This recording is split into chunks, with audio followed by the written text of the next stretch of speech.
Papuda, sabes? Sulit.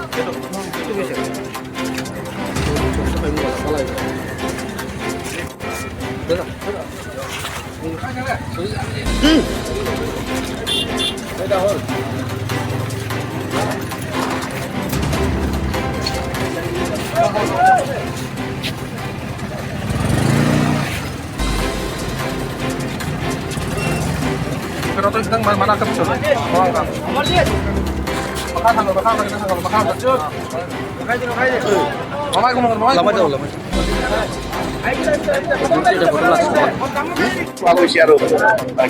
এইটো এটা আমি এটা বিশেষ খবৰ লাভ কৰিছিলোঁ যোৱা 3 দিন আগতে আৰু এই বাছখন যিখন আপুনি দেখিছে MN নাম্বাৰৰ বাছ এইখন বাছখন মণিপুৰৰ পৰা যেতিয়া আমি বাছখনৰ খবৰ পাইছিলোঁ বাছখনৰ খবৰ পাই যোৱা 3 দিন ধৰি আমাৰ এটা বিশেষ দল লাইলাপুৰ অঞ্চলত থাকি আহিছে আৰু তেওঁলোকে যোৱা 3 দিনৰ পৰা ৰাস্তা বেয়া কাৰণে আহি থাকোঁতে তেওঁলোকে আজি ৰাতিপুৱা আমি লাইলাপুৰৰ পৰা আমি গাড়ীখনক আমাৰ যিটো এটা বিশেষ টিম আছিলে কাছাৰ পুলিচৰ এটা টিম আছিলে তেওঁলোকে ফ'ল' কৰি আহিছে আৰু আহি আমি ইয়াতে ইণ্টাৰচেপ্ট কৰাৰ পিছত আমি যেতিয়া আপোনালোকে দেখিছে যে ইয়াত 3জন ব্যক্তিক আমি ইতিমধ্যে কাষ্টডিত লৈছোঁ আৰু 3জন ব্যক্তিৰ পৰা তেওঁলোকে সৰবৰাহ কৰা অবৈধভাৱে সৰবৰাহ কৰা নিচাযুক্ত সামগ্ৰী আমি তেওঁলোকৰ 3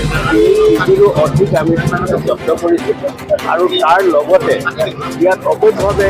বিদেশী চিগাৰেট আৰু এই গৰ্জিলা বুলি এটা ইয়াৰ এটা বিশেষ দ্ৰব্য আছে সেইটো তেওঁলোকে ইয়াৰ পৰা অবৈধভাৱে সৰবৰাহ কৰি আহিছে আৰু গোটেইখিনি বস্তুৱে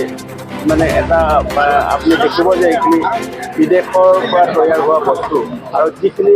নিচাযুক্ত সামগ্ৰী আমি মৰ্ফিন যিটো আমি টেষ্ট কৰিছোঁ ড্ৰাগ ডিটেকশ্যন কিটৰ জৰিয়তে আমি এইটো টেষ্ট কৰিছোঁ টেষ্ট কৰাৰ পৰা পজিটিভ ৰিপ্লাই আহিছে আৰু ৰিপ্লাই অহাৰ পাছত আমি গোটেই সামগ্ৰীখিনি আইনৰ যিখিনি নিয়ম পদ্ধতি আছে সেই পদ্ধতি সকলোখিনি মানি চলি আমি এই বস্তুখিনি জব্দ কৰিছোঁ আৰু এতিয়া বাকীখিনি যিখিনি আইনগত যিখিনি দিশ আছে এইখিনি কৰিবৰ কাৰণে আমি এতিয়া সাজু কৰিছোঁ আৰু এই যিখিনি সামগ্ৰী আছিলে গোটেই সামগ্ৰীখিনি যিখিনি আমি জব্দ কৰিছোঁ